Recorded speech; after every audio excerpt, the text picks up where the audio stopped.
Bon. Je ne sais pas trop ce qui m'a pris lorsque j'ai choisi le titre de cette conférence. L'amour, la solitude, la littérature, carrément. Tant qu'on y est, j'aurais pu ajouter le temps, l'espace, le monde, l'univers. Mais maintenant que c'est dit, je vais m'y tenir. Je vais parler de notre solitude, de la littérature qui nous sauve et de l'amour qui leur est lié. Après tout, Gaël Obieli a osé samedi nous parler de Providence avec son humour de grande poète. Alors je me permets de continuer. Amour, littérature, solitude. Les mots les plus grands, les plus anciens, chacun de nous peut les ouvrir, les déplier, réveiller les flammes qu'ils contiennent et leur trouver un usage aussi nouveau que passionné. Je ne suis pas loin de penser que ce double amour, l'amour de la littérature et l'amour de la solitude, relève d'une forme d'éthique, une éthique très personnelle, fantasque, sinueuse, injustifiable, qui à la fois se dérobe aux appartenances et tisse des liens. Disons que c'est ma politique. Je vais donc parler de politique et de ce qui nous arrive, de ce que nous vivons en ce moment. Je vais parler également d'économie, de l'horreur économique, comme dit Rimbaud, car c'est elle qui étrangle le monde dans lequel nous essayons de survivre. Je ne suis pas du tout un spécialiste de l'économie.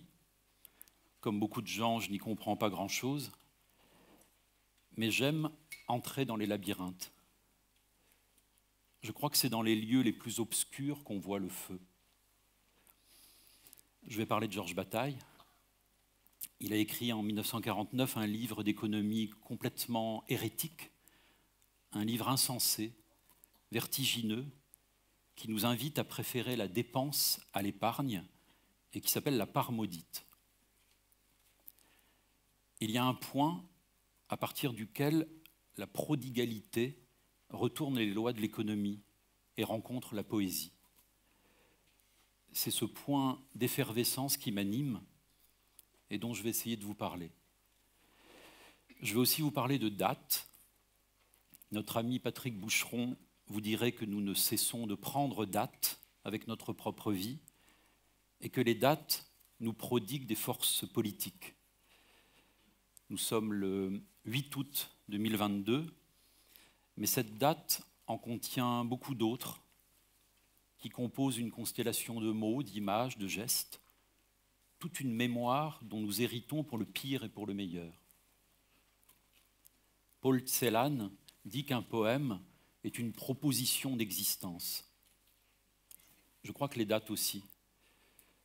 Alors ce 8 août 2022, quelle existence nous propose-t-il? L'actualité est terrible, désespérante, mais il y a une rivière merveilleuse en bas et elle coule en chacun de nous.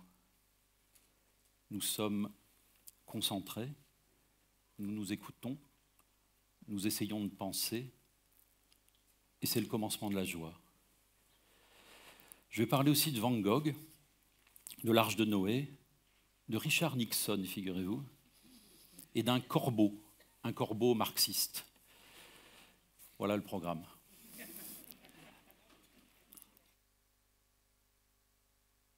Bon, je ne sais pas pour combien d'heures il y en a, mais 1 heure, ça devrait être. Ça va. En 1956, Georges Bataille avait un projet de livre qui s'intitulait « La bouteille à la mer ». Il était sous-titré « Histoire universelle des origines à la veille d'un désastre éventuel ». 60 ans plus tard, nous ne sommes plus à la veille du désastre, nous y sommes. Le désastre a eu lieu et nous avons perdu la veille en route. Les guerres incessantes, le massacre de la planète, le ravage du climat, je ne vais pas vous énumérer les calamités, mais simplement constater que la veille a disparu. Elle était censée anticiper le désastre, l'amortir, voire l'empêcher. Et la séparation entre la veille Et le désastre s'est accru au point que celui-ci s'est accompli sans nous, sans que personne ne soit plus capable de s'y pencher. On pourrait le dire comme ça, la veille est désormais seule. Et le désastre opère en toute impunité, sans que nous sachions vraiment quel jour il a commencé, car lui, il se fiche des dates. Le désastre, c'est ce qui advient précisément lorsque plus personne ne veille. Ce n'est pas demain la veille qu'on parviendra à vaincre le désastre, mais on pourrait se remettre à veiller, c'est-à-dire à penser, à nommer, à faire des liens. Le lien, par exemple, entre amour, littérature et solitude. Alors veiller pour faire quoi? Pour ramasser les pots cassés? Pour réparer? Je crois que c'est irréparable. Pour raconter peut-être. Walter Benjamin prétend que les narrateurs sont les vestales d'un monde qui ne cesse de s'éteindre. J'aime les narrateurs. Si j'en avais la force, je ne ferais que ça, jour et nuit, comme dans un roman de Roberto Bolaño, raconter, raconter encore et encore, raconter, raconter qu'on raconte, raconter qu'il n'y a pas de fin et que tout reprend vie à travers le langage, pourvu qu'on l'écoute, qu'on se penche sur lui comme sur une rivière, l'oreille collée au fil de l'eau pour en écouter le bruissement. À force d'écouter cette parole, peut-être pourra-t-on rétablir la veille. J'en fais le vœu.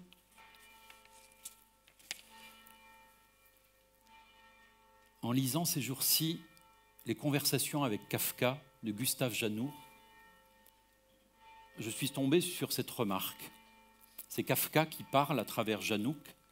Bien sûr, sa parole a été rapportée, elle est en quelque sorte apocryphe, mais il n'empêche qu'on peut la prendre au sérieux. La guerre a ouvert les écluses du chaos. Les échafaudages qui soutenaient extérieurement l'existence humaine s'effondrent. Les événements historiques ne sont plus portés par les individus, ils ne sont plus portés que par les masses. Nous sommes poussés, bousculés, balayés, nous subissons l'histoire. Vous voyez, ça ne fait aucun doute, Kafka veillait. Ainsi, l'idée de lendemain existait-elle encore à ses yeux? Je crois qu'à travers les mots de Kafka prononcés au début du XXe siècle, on entend une mutation du temps. On perçoit la fin des temps modernes. Les humains ont été portés par un projet de maîtrise totale de la Terre et tout s'est refermé sur eux. Ils ont voulu s'affranchir et tout leur échappe. Ils ne contrôlent plus rien, ils sont allés trop loin, le fonctionnement fonctionne, la destruction va toute seule. Ce processus en roue libre, cette aggravation qui se passe des humains, ça s'appelle le capitalisme. Le capitalisme est toujours en proie à une crise, parce que la crise, c'est-à-dire l'imminence de l'effondrement, est son essence même. Dans le capitalisme, il n'y a que la crise. En prenant le pouvoir sur la planète, il impose à chacun de nous une manière de vivre qui nous expose continuellement aux impacts. Nous n'avons plus de protection, il les a toutes détruites. J'ai travaillé sur ces questions ces 5 dernières années pour écrire un roman qui s'appelle « Le trésorier payeur » et qui va être publié donc dans 10 jours, le 18 août, mais qui, par je ne sais quel miracle, je n'ai toujours pas compris, est déjà ici, sur les tables miraculeuses de la librairie Ombre Blanche. Alors, je vous en ai déjà un peu parlé ce matin avec Patrick sous la halle, mais je vous lis quand même ce que j'avais préparé. C'est l'histoire d'un banquier un peu fou, un banquier anarchiste, comme dirait Pessoa. Il veut voir, comme on dit au poker, et en se dépensant corps et âme, avec une ardeur illimitée, avec un érotisme très illuminé, il cherche à tout dépenser, peut-être même à vider les coffres. Il creuse un tunnel entre sa maison et la salle des coffres, Il creuse son obsession, il cherche un lieu, une sorte de grotte, où la crise, le krach, l'économie et le capitalisme n'auraient pas accès. Existe-t-il un lieu sur Terre où l'argent n'entre pas? Je cherche ce lieu, ce jardin invisible, cet intervalle. Peut-être ce lieu irréductible réside-t-il en chacun de nous. Peut-être cette part indemne, c'est-à-dire étymologiquement non damnée, qui échappe à l'enfer, se trouve-t-elle dans notre cœur, quelque part entre la gorge et le cœur, là où passe la parole, là où s'ouvre le chemin de la parole, en nous, la rivière du langage.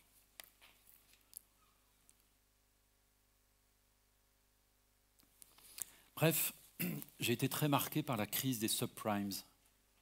Vous vous souvenez, la manière dont la finance s'est engraissée avec la dette des pauvres, jusqu'à ce que tout s'effondre.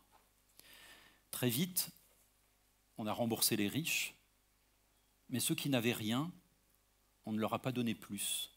Ils n'ont toujours rien. C'était en 2007-2008, et ça s'est déversé comme une immense tache noire sur les années suivantes. À l'époque, je vivais en Italie, et le pays, déjà détruit politiquement par Berlusconi, s'est carrément écroulé.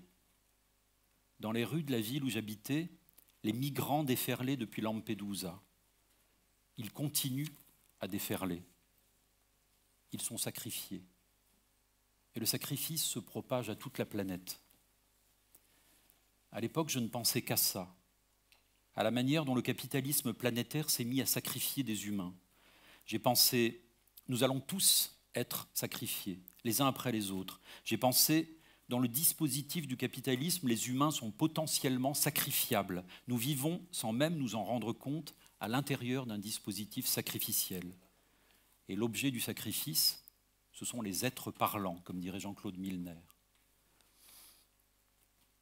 Ce point, à partir duquel un être parlant ne vaut plus rien, le capitalisme le pousse à son paroxysme. Que plus rien n'est de valeur, que plus personne ne vale quoi que ce soit, c'est l'objectif.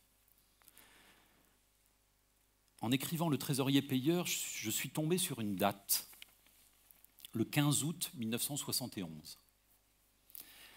Je voudrais vous raconter ce qui s'est passé ce jour-là, car nous en subissons encore les conséquences 50 ans plus tard, et je trouve qu'on en parle trop peu, comme si l'on voulait camoufler un crime. Alors le 15 août 1971, le gouvernement américain, sous la présidence de Richard Nixon, a déclaré que la convertibilité du dollar était suspendue. Autrement dit, que le rapport entre les réserves d'or et la monnaie était rompu.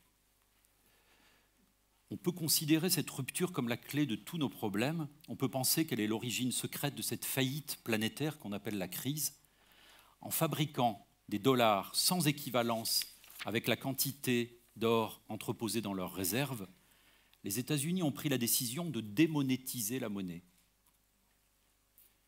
Livré au flottement généralisé des cotations, l'argent ne correspond à aucune richesse réelle. Ainsi a-t-il perdu toute valeur. À partir du moment où l'argent circule sans être convertible en or, il ne vaut plus rien. La planche à billets fonctionne en roue libre, comme si l'on imprimait de la fausse monnaie. En ce sens, on peut le dire calmement, toute monnaie est devenue fausse. Mais le 15 août 1971 n'était pas qu'un réglage. Il ne s'agissait pas seulement d'autoriser des injections d'argent pour sauver une économie défaillante, c'était un événement qui débordait le cadre de la légalité et dont la signification était métaphysique. Car en détraquant le système, qui assure à l'économie sa cohérence symbolique, Nixon a ouvert la porte au dévoiement intégral du marché. Il a franchi la porte interdite. C'est ça qu'a toujours voulu le néolibéralisme. Défaire les liens, profiter du discord, nous réduire à la discordance. Un tel acte ne relève pas seulement de la fraude, mais d'une forme de destruction. Avec lui s'inaugure un processus de perversion de l'économie, celui qui, sous les dehors du libéralisme, du néolibéralisme, de l'hyperlibéralisme, du libéralisme intégral, n'en finit pas de détruire le monde sous nos yeux. Les cracks n'ont plus cessé depuis 1971. Les cracks se sont enchaînés et l'économie a été avalée dans une dimension purement spéculative qui avale à son tour notre monde. Ça va ? Bon, ça va. Très bien. Je voudrais insister encore quelques minutes sur cet événement. Quand on aime la littérature, quand on cherche l'intervalle, les étincelles, le cœur poétique, il faut s'approcher de ces choses-là, même si elles ne sont pas très gracieuses. C'est en traversant l'infernalité qu'on accède à son envers, à l'indemne, peut-être même à la poésie.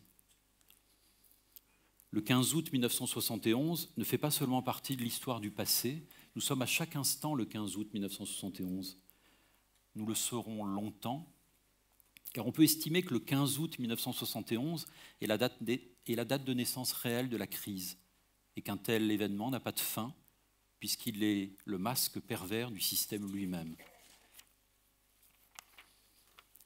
Les événements économiques qui trament notre époque, et en particulier la dérégulation qui noie la planète dans son tourbillon, on peut les déchiffrer à l'aune du geste de Nixon. Car en libérant le monstre qui habitait l'économie, cette décision a inauguré un système inextricable d'endettement qui a torpillé l'économie des États et a ruiné inéluctablement chacun d'entre nous. Je crois que le système ne vise qu'à nous asservir par la dette. Le système a inventé ce piège de l'insolvabilité mondiale pour nous y enchaîner. Le système, en ne cessant plus de creuser sa propre dette, nous dépouille en nous la vendant à crédit. En laissant sur le carreau des milliards de personnes qui glissent les unes après les autres dans une pauvreté irrémédiable, le marché ne fait lui-même qu'élargir sa propre ruine en un cercle vicieux qui est le lieu même de la finance en train de devenir folle, celui de ces bulles spéculatives où l'on siphonne l'argent qui engorge les flux. Mais j'arrête avec Nixon. J'arrête avec l'horreur économique. Car si l'on ouvre bien ses oreilles, on entend autre chose que ce ricanement de l'argent fou. On entend autre chose dans le filigrane du temps, et c'est un bruissement, un chant très doux. Il suffit qu'on s'approche d'une page de littérature, qu'on s'avance vers le ruisseau qui coule en bas de l'abbaye, ou vers le cœur d'une femme dont on se découvre amoureux, pour que ce ricanement soit vaincu et que s'ouvre une dimension qui sauve.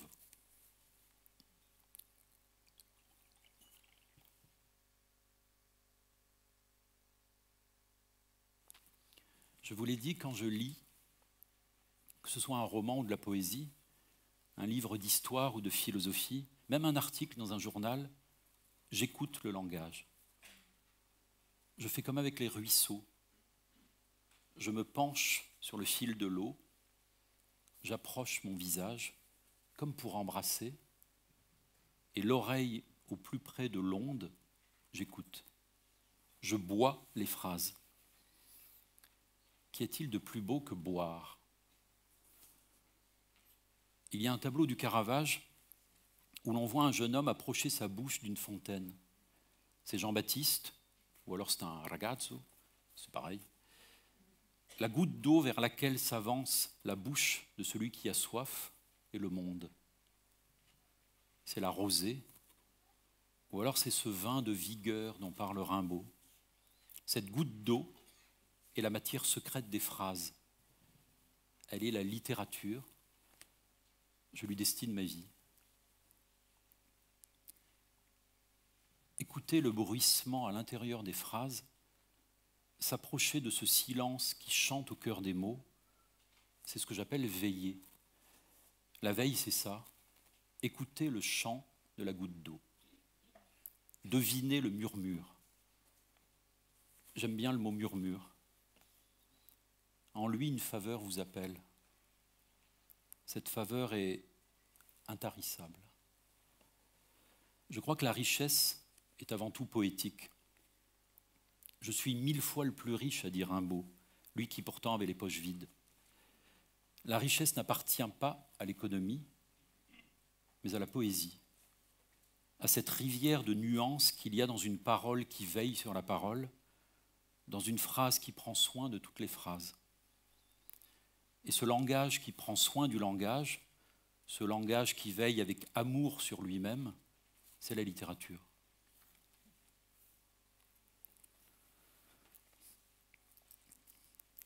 Il y a dans Guerre et guerre, ce roman génial de László Krasna-Orkai, qui est mon roman préféré de ces 10 dernières années, une scène à laquelle je pense tout le temps. Guerre et guerre raconte l'histoire d'un archiviste hongrois. Il s'appelle Korim, et dans une réserve d'archives près de Budapest, il est tombé sur un manuscrit qui, selon lui, raconte le secret du monde. Pour des raisons un peu extravagantes, il considère qu'il doit aller à New York afin de révéler au monde ce manuscrit. Son odyssée devient labyrinthique. Il se perd dans le dédale des rues de New York. Il comprend mal l'anglais. Et voici qu'au cœur de son errance, un panneau attire son attention. Il y a écrit le mot « save », c'est-à-dire « sauver ». Il avance. Il est sûr maintenant de sa direction. Et arrivé devant le panneau, il se rend compte qu'il avait mal lu. Le V était un L. Ce qui est écrit, ce n'est pas save, mais sail, vendre, à vendre. Corinne s'en va, dépité, et il continue à se perdre dans les rues de New York. Mais moi, je crois que Corinne a mal vu. Je crois que la substitution de la lettre est continuelle et que le V et le L ne cessent de se relayer. Le L de sail cache le V de save, comme chaque phénomène masque et protège son envers. Le monde est à vendre, mais en lui réside aussi ce qui sauve. Il n'y a pas d'autre monde que celui du calcul, et pourtant, le calcul n'a pas le dernier mot. Alors j'en suis persuadé, c'est bel et bien save qui est écrit, même si sail est affiché. Car les mots s'ouvrent les uns aux autres. Écouter le langage, c'est passer d'une lettre à une autre et traverser des phrases qui donnent sur d'autres phrases. Cette dimension intérieure du langage est un trésor. La veille consiste à l'approfondir, à rencontrer le mot « sail » et à se souvenir de Nixon et du 15 août 1971, mais aussi à deviner le mot « save » et à entrer dans l'arche infinie de la gratuité, dans le rassemblement auquel ouvre la poésie.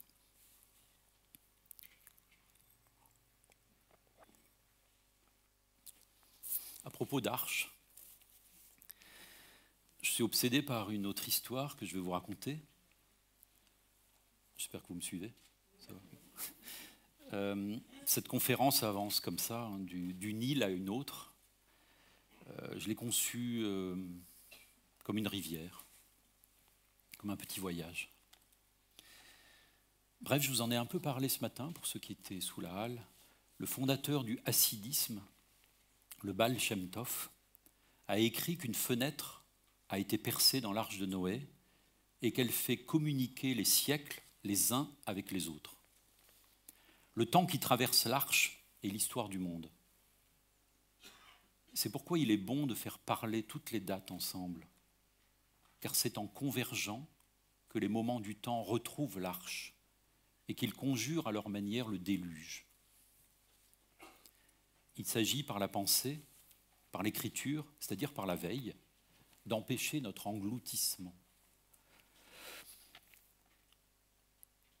en écrivant, en prononçant cette conférence dont j'ai rédigé la dernière version hier dans ma chambre de la Grâce, puis encore tout à l'heure, entre deux baignades, j'essaye de vous embarquer. Je suis avec vous dans une cabine de l'Arche.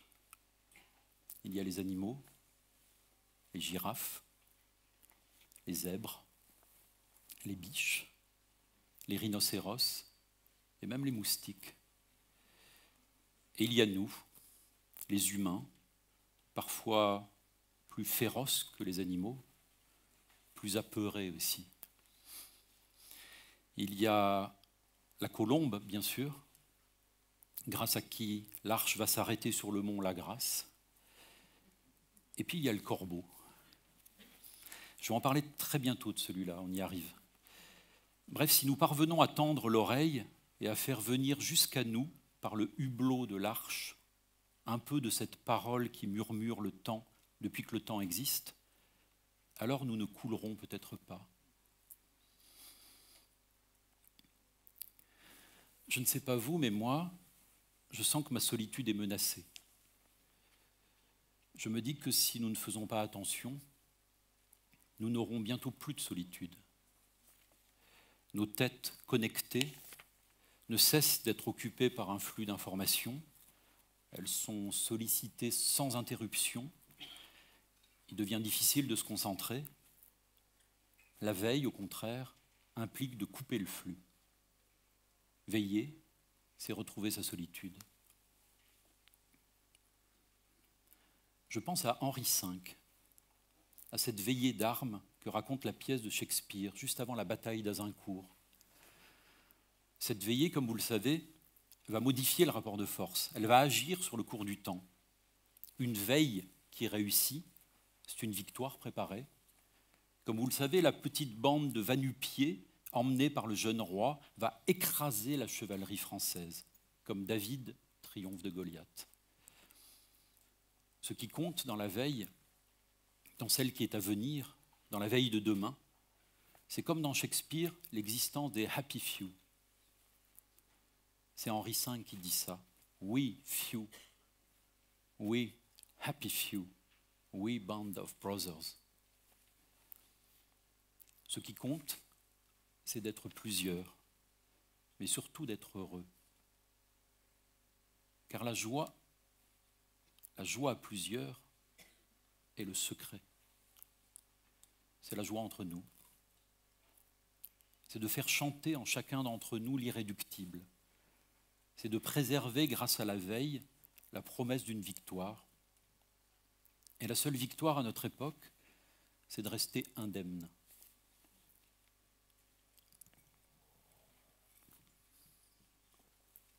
J'en arrive au corbeau marxiste.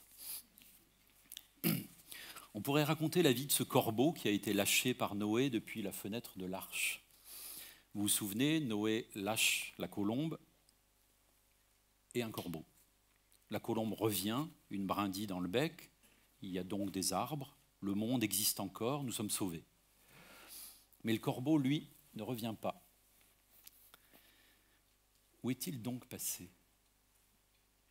Je me pose souvent la question, où est allé le corbeau ? Qu'a-t-il vu ? Pourquoi n'est-il pas revenu ? Est-il mort ? Je n'y crois pas. Quand vous regardez la peinture, vous sentez tout de suite que la couleur noire, celle des fonds du Caravage ou de Rembrandt, c'est le corbeau qui nous l'a rapporté. La vie du corbeau envolé de l'arche est la matière secrète de la peinture et des plus beaux livres, des films aussi. Vous voyez ce film de Pasolini qui s'appelle Uccellacci et Uccellini et qu'on a traduit comme ça en français, des oiseaux petits et gros. Le corbeau y joue un rôle, c'est lui qui conduit les deux personnages joués par Totto et Ninetto Davoli sur une route italienne qui est en réalité celle du temps. Car dans ce film raconté par un corbeau, toutes les époques viennent se télescoper. C'est un film sur l'histoire, et le corbeau, comme je vous le dis depuis le début, est marxiste. Il décrit l'existence en termes de lutte, il comprend l'aliénation économique, il cherche comment sortir du cauchemar de l'histoire. À un moment, les deux personnages que le corbeau marxiste guide sur la route du temps, se retrouvent au XIIe siècle. Ils sont habillés en franciscains. Figurez-vous qu'il y a aussi une guerre des classes chez les oiseaux. Alors le corbeau marxiste a demandé aux deux personnages d'évangéliser les deux classes d'oiseaux, celle des puissants, représentée par les faucons, et celle des humbles, représentée par les passereaux. Car les faucons tuent les passereaux, et il faut trouver une parole capable de mettre fin à cette guerre. Toto et Ninetto essayent donc de parler aux oiseaux, comme dans la parabole de saint François. Ils sifflent, ils sifflotent, ils chantent, ils chantonnent à n'en plus finir, sans aucun résultat. Jusqu'au jour où ils comprennent qu'il ne s'agit pas de parler aux oiseaux, mais de parler oiseau, de devenir oiseau, d'être tout entier musique. Est-ce que c'est le corbeau marxiste qui leur a appris ça? Je ne me souviens plus, mais je ne crois pas. Je crois que c'est un savoir qui échappe à la dialectique. Bref, c'est exactement de cela dont il s'agit pour nous. N'avons-nous pas tué en nous la poésie? Ce que nous infligeons au langage accroît notre enfermement. Tout, absolument tout, dépend du rapport que nous avons avec le langage. Pour le dire à la manière de la philosophie allemande, de notre rapport avec le langage dépend notre rapport avec l'être, et inversement. Et à la manière dont nous nous comportons avec le langage se déduit notre existence ici, aujourd'hui, le 8 août 2022, et à toutes les dates. Les oiseaux sont la preuve vivante que nous nous éloignons de nous-mêmes et du ruisseau. Nous n'atteindrons bientôt plus les oiseaux, car il n'y aura plus d'oiseaux. Je veux dire, il n'y aura plus d'oiseaux réels dans la nature, mais il n'y aura plus non plus d'oiseaux en nous. Nous n'aurons bientôt plus la capacité poétique de parler oiseaux, de résister au désastre, d'établir des liens avec ce qui se dérobe, de trouver de l'indemne, de faire parler l'indemne. La parole de l'indemne que nous sommes capables de mobiliser, c'est ça, parler oiseaux. Ce n'est pas se faire comprendre des oiseaux, mais devenir poésie. C'est de nouveau veiller, dégager l'horizon pour demain. J'ai presque fini. Tout à fait.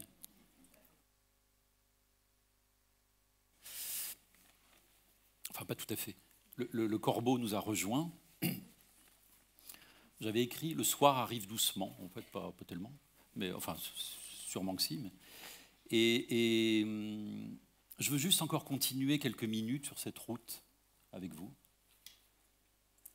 Je voudrais redire ceci. La société s'imagine qu'elle a gagné et que le chiffre nous remplace. Elle pense qu'elle a fait taire le langage en chacun de nous. Elle croit qu'elle nous éteint. Et vous voyez, nous sommes là. Nous nous écoutons. We few, we happy few, we band of brothers. Je crois qu'il y a toujours quelqu'un. Et avec ce quelqu'un, il y a des phrases qui enchantent le monde. Je pense à un tableau. Ce sera la dernière histoire que je vous raconterai. C'est un tableau de Van Gogh. Un tableau qui a disparu, brûlé dans les bombardements de Dresde en 1945. Le tableau s'appelle « Le peintre sur le chemin de Tarascon ». Et c'est un tableau de Van Gogh que Francis Bacon n'a cessé de recréer plus tard. Van Gogh, avec son chapeau de paille en forme d'infini, son barda de peintre tout-terrain et sa tête d'enfant qui brave l'insolation, on dirait bien le dernier homme, le dernier peintre, c'est-à-dire finalement le premier, de nouveau, celui en qui tous les peintres ne cessent de revenir, le peintre qui veille sur demain, celui qui dit « ce n'est pas demain la veille qu'on disparaîtra ». Car la veille enveloppe le temps comme la peinture enveloppe le monde et comme l'écriture lui donne un destin. Comme Van Gogh, et après lui, on est là sur le chemin, seul, exposé à la dureté des temps les plus sombres. On s'est engagé à notre manière sur un chemin qui est celui de Tarascon ou de la Grasse. Et ce chemin, je le reconnais. Je crois le connaître. J'espère. Lorsqu'on écrit, on est en route, après et avec Kafka, après et avec Georges Bataille, après et avec Rimbaud, Krasna-Horkai, Bolaño. On est sur cette route effrayante et féerique où l'absolu coïncide avec la mise à l'épreuve de soi. On ne sait pas où l'on va, mais sur cette route, j'y suis. J'ai mis des années à être capable de le dire. Je n'aurais pas osé avant. Mais là, maintenant, ce soir, à la grâce, avec vous, j'ai envie de le dire. À force d'écrire des livres et de regarder passionnément la peinture, à force de m'interroger sur la parole qui s'éteint et sur celle qui renaît, à force d'écouter cette dimension intérieure de la parole, cette chose étrange à l'intérieur du langage dont parle Michel Foucault, eh bien oui, sur cette route, qui est aussi une rivière, j'y veille. Je m'y efforce en gardant les yeux ouverts, le cœur ouvert, en écrivant continuellement, nuit et jour. C'est ma manière de me tenir dans l'existence. Il y a la nuit et des lumières que je vais cueillir en faisant tourner des phrases sur elles-mêmes. Alors les lumières fleurissent et des livres s'écrivent qui racontent ce qui se passe sur cette route, qui est à la fois un désert et un jardin, un terrain vague et une oasis. L'Apocalypse ne cesse de s'y rejouer, mais le malheur n'est pas nécessairement au rendez-vous. C'est là, si l'on y parvient, si l'on parvient à s'y tenir, que l'on reçoit les nouvelles les plus vives du monde. C'est là que s'ouvrent les grottes, que s'ouvrent des couleurs nouvelles et qu'on voit l'aurore et les biches et les extases.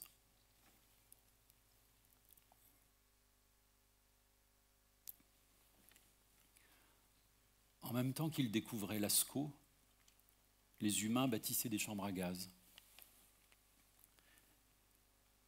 Sur la route jamais interrompue de Tarascon, on a vu sur cet abîme. Sur la route de Tarascon, où j'essaye de regarder le soleil en face, sur la route de la Grasse, où je vous parle, sur la route de Montreuil, où j'habite, sur les routes de Toscane, où j'ai longtemps vécu, je me retourne vers vous. J'y élucubre à mon tour, pour vous. Il y a toujours un peintre sur cette route, ou un écrivain. Même ces deux merveilleux idiots qui attendent Godot pensent qu'il y a quelqu'un. Et tous ceux qui ont emprunté cette route savent qu'avec elle, on approfondit le passage. Alors voilà, ça a lieu ici, ça a lieu dans la solitude, à chaque instant, et c'est ce qui nous rassemble. Nous veillons sur le langage. Ça peut prendre des formes bizarres, véhémentes, cocasses. Ça peut même avoir l'air d'un murmure. Je vous l'ai dit, j'aime beaucoup le murmure. C'est une caresse éclairante. Je crois que les caresses prodiguent de la lumière. Je le répète, en me penchant sur une phrase, en veillant, je regarde à l'intérieur de chaque mot. Ce qu'on voit alors, c'est le temps qui se traverse lui-même, depuis le commencement du monde. On voit le sable et les pierres et l'apparition des sources. On voit les premières herbes mouillées par l'océan. On voit les animaux, les girafes, les zèbres, les paupières immenses des girafes. On voit le fin duvet sur les cuisses de la première femme. On voit des chevaux qui s'ébrouent dans les prairies. On voit un ruisseau qui passe entre les forêts et du sang séché sur le mur des grottes. On voit des hommes et des femmes disposer des pigments noirs et rouges avec leurs doigts sur les parois de Lascaux. On voit des enfants qui cassent une patte à une biche. On voit des hommes qui mangent d'autres hommes et qui vont tranquillement faire la sieste. On voit des tranchées pleines de corps criblés d'obus. On voit des chambres à gaz. On voit des villes bombardées, des places boursières où des humains s'agitent. On voit des camps de réfugiés, des zodiacs qui coulent sur la Méditerranée. Puis on entend à nouveau un chant. On voit des piles de livres qui s'amoncellent au pied d'un lit. Georges Bataille, Kafka, des récits acidiques, Paul Celan, Roberto Bolaño. On voit des nuits blanches, un cahier couvert de phrases à l'encre noire, un corbeau qui avance sur le chemin de Saint-François, un village de l'Aude dans les Corbières, une rivière de fraîcheur et des baisers dans l'air du soir. Et puis ça recommence. Le sable, les pierres, les algues, les lèvres, les biches, le feu sur les visages, la guerre, la joie, l'amour, la solitude, la littérature, ça ne finira jamais.